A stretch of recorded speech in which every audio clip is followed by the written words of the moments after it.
Karcinom je moj ozbiljan neprijatelj.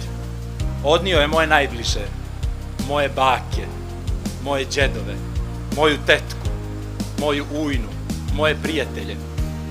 Nažalost, vjerovatno puno vas dijeli istog tog neprijatelja sa mnom.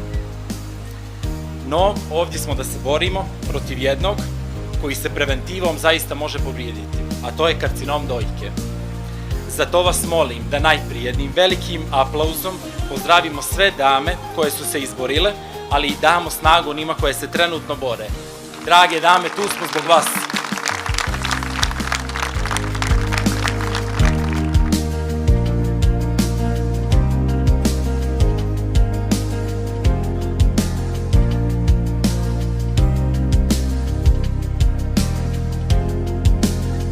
Želimo da skrenemo pažnju Ministarstvu zdravlja i svim zdravstvenim institucijama na značaj osavremenjavanja aparata koji su neophodni za dijagnostiku i praćenje ove bolesti, kao i na kontinuiranu edukaciju ljekara.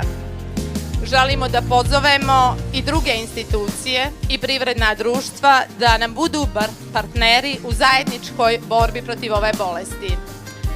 Ako se bolest otkrije na vrijeme, uradili smo mnogo.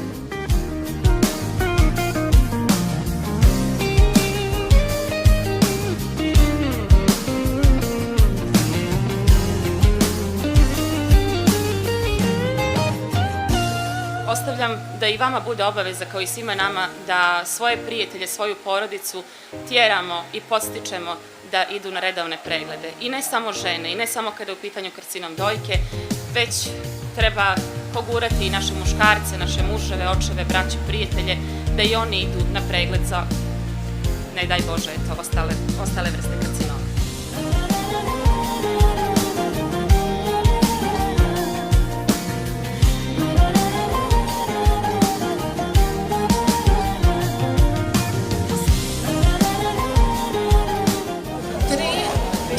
Pokaži nam ti je stalo!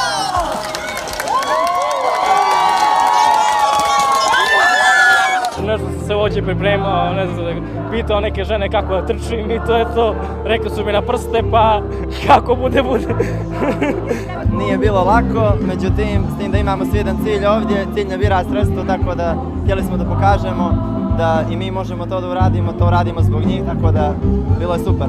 Ona potpetica nekako, bolovi smo imali u listovima, ali izguralo se nekako, to jest drugarice su davale savjete kako da istrčimo čitavu trku. Život iskoče.